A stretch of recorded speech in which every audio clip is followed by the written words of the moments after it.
ഞാനിങ്ങനെ ആലോചിക്കാറുണ്ടേ, why everything feel so fake now. അതായത് എന്ത് ചെയ്തിട്ട് അങ്ങോട്ട് ഒരു മെനയാവുന്നില്ലല്ലോ എന്ന് പറഞ്ഞ പോലെ എന്ത് സംഭവിച്ചാലും ഇതെന്താ അങ്ങനെ, ഇതെന്താ ഇങ്ങനെ ഒരു സംഭവം. അതായത് ഇത് എന്തിൻ്റെങ്കിലും ഡിസ്ട്രാക്ഷനാണോ, അതിൻ്റെ ഡിസ്ട്രാക്ഷനാണോ ഈ കാര്യം, അപ്പോൾ ഇതിൻ്റെ ഡിസ്ട്രാക്ഷൻ ചെയ്ത് അങ്ങനെയാണ് നമ്മുടെ ചിന്തകൾ കുറേ പേരുടെയെങ്കിലും ഇപ്പോൾ പോകുന്നത്. അതായത് നമ്മളിലേക്ക് ഇവർ പറ്റിക്കാൻ നോക്കുകയാണോ എന്നുള്ളൊരു ചിന്ത കുറേ പേർക്കെങ്കിലും ഇപ്പോൾ വന്നിട്ടുണ്ട്. പക്ഷേ അങ്ങനെ ചിന്തിക്കുന്നത് തെറ്റാണോ?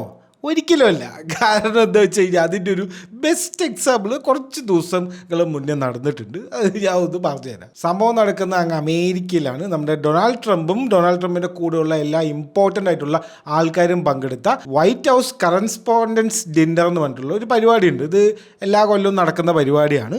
ഇതിങ്ങനെ ഒരു റോസ്റ്റിംഗ് പോലെ എല്ലാവരും ഇങ്ങനെ റോസ്റ്റ് ചെയ്യുന്ന ഒരു പരിപാടിയാണ്. ആലോചിക്കണം, ട്രംപ് ഫസ്റ്റ് ടേമിലും ഇത് പങ്കെടുത്തിട്ടില്ല, ഈ ഒരു ഡിന്നർ അറ്റൻഡ് ചെയ്തിട്ടില്ല. ഈ കൊല്ലം 2025 ഒരു ഡിന്നർ ഉണ്ടായിരുന്നു, അതിലും പങ്കെടുത്തിട്ടില്ല. ആദ്യമായിട്ടാണ് പ്രസിഡന്റ് ആയിട്ട് ഒരു ഡിന്നറിന് വരുന്നത്. അപ്പോൾ അതിൻ്റെ ഇടയിൽ ഒരു തോക്ക് കൊണ്ട് ഒരാൾ വന്നിട്ട് ഷൂട്ട് ചെയ്യാൻ നോക്കി.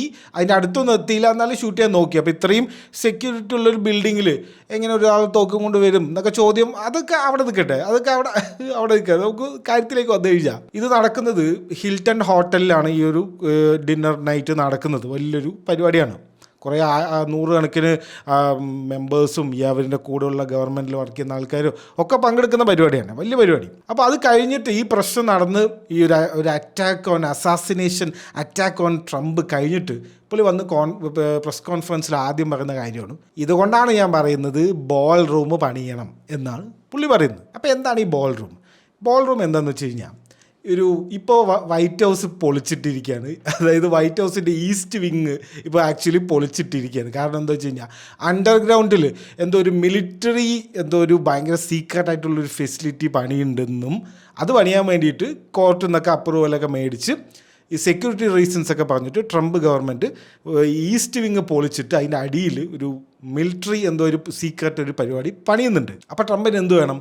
അത് മാത്രം പോരാ, അതിൻ്റെ മുകളിൽ ഈ പണ്ട് നൂറുകണക്കിന് വർഷം മുന്നേ കെട്ടിയ ഈ വൈറ്റ് ഹൗസിനെയൊക്കെ ഇടിച്ച് നിരപ്പാക്കി, ആ ഈസ്റ്റ് വിങ് ഇടിച്ച് നിരപ്പാക്കിയിട്ട് പുള്ളിക്ക് സ്വന്തമായിട്ടൊരു ബോൾ റൂം പണിയണം. അതായത് ഈ ഗാലാസും ഇങ്ങനെ വലിയ ഈ റിച്ച് ആൾക്കാരുടെ പാർട്ടിയൊക്കെ നടക്കുന്ന ഒരു സ്ഥലമില്ല, അതുപോലത്തെ ഒരു പരിപാടി, വലിയൊരു ഹോൾ അവിടെ പണിയണം. അപ്പോൾ ഈ ബോൾ റൂം ചുമ്മാ ഒരു ദിവസം പോയിട്ട് ഈ വൈറ്റ് ഹൗസൊക്കെ ഇടിച്ച് പൊളിച്ച് പണിയാൻ പറ്റില്ല. അതിന് ഈ അമേരിക്കൻ കോൺഗ്രസ്സിൽ പോകണം, കോർട്ടിൽ പോകണം, അവരുടെയൊക്കെ അപ്രൂവൽ എടുക്കണം, അങ്ങനെ പല പ്രശ്നങ്ങളുണ്ട്. അപ്പോൾ ഈ കോൺഗ്രസ്സിൽ പോയി കഴിഞ്ഞാൽ അവിടെ പാസ്സാവില്ല, അത് പുള്ളിക്ക് നല്ല വൃത്തിക്ക് അറിയാം. അപ്പോൾ എന്ത് ചെയ്യണം? പോയിട്ടുണ്ട്.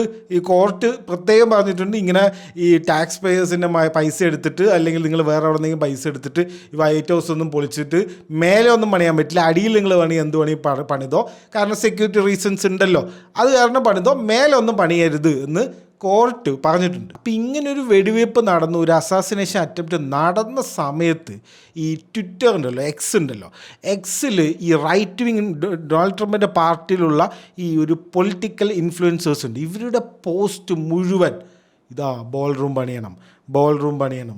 ഇതുകൊണ്ടാണ് പറയുന്നത് ബോൾ റൂം പണിഞ്ഞ് അതിന് സെക്യൂരിറ്റി ആക്കണം, ഇങ്ങനത്തെ പാർട്ടീസും ഇതൊക്കെ അവിടെ നമുക്ക് നടത്താം എന്ന് എല്ലാവരും ഒരേപോലെ. അതായത് ആരോ ഇവർക്കൊരു ഇൻഫർമേഷൻ അല്ലെങ്കിൽ ഇവർക്കൊരു ഇത് പാസ് ചെയ്തിരിക്കുകയാണ്, ഈ ഗ്രൂപ്പ് ചാറ്റ് പോലെ, ഇന്ന് ഈ ഒരു ഇതിട്ടോ, ഇന്ന് എല്ലാവരും ഇതിനെക്കുറിച്ച് സംസാരിക്കട്ടെ എന്ന് പറഞ്ഞിട്ട് ഒരു അജണ്ട സെറ്റ് ചെയ്ത പോലെ. അപ്പം ഡൊണാൾഡ് ട്രംപ് അവിടെ പ്രസ് കോൺഫറൻസിൽ ബോൾ റൂം ഇതുകൊണ്ടാണ് ബോൾ റൂം വേണം എന്ന് ഞാൻ പറയുന്നത് എന്ന് പറയുമ്പോഴേക്കും ഇവിടെ എക്സ് ഫുള്ള് ഫ്ലഡായി ഈ ഒരു ന്യൂസും ഉണ്ട്. ബോൾ റൂം പണിയണമെന്ന് എല്ലാ ആൾക്കാരും ഒരേപോലെ ഒരേ സമയത്ത് പറയുകയാണ്. പിന്നെ അതിൻ്റെ എതിരഭിപ്രായമായി, കണ്ട ഇവർക്ക് ഇതാണ് വേണ്ടത്, അങ്ങനെ ഇങ്ങനെ പറഞ്ഞിട്ട് പിന്നെ അതൊരു അടിയായി. പക്ഷെ അതൊരു ടോക്കായി. ആ സംഭവം ഇനി ഒരു ബോൾ റൂം വേണം എന്നുള്ളൊരു സംഭവം എല്ലാവരുടെ മൈൻഡിൽ ലോക്കായി. ഇത് അമേരിക്ക മാത്രമല്ല, ഇതാണ് ഇപ്പോൾ ലോകത്ത് മിക്കവാറും എല്ലാ സ്ഥലത്തും ഈ പൊളിറ്റിക്കൽ രീതിയിലായിട്ടുള്ള എന്തൊരു ഇവൻറ്റ് നടന്നാലും അതിൻ്റെ പിന്നിൽ ഇങ്ങനെ കുറേ കാര്യങ്ങൾ, ഈ ഒരു കോർഡിനേറ്റഡ് ആയിട്ടുള്ള ഒരു പരിപാടി ഉണ്ടല്ലോ, ഇത് കാരണമാണ് ഇപ്പോൾ എല്ലാം ഇങ്ങനെ ഫേക്കായിട്ട് തോന്നുന്നത്.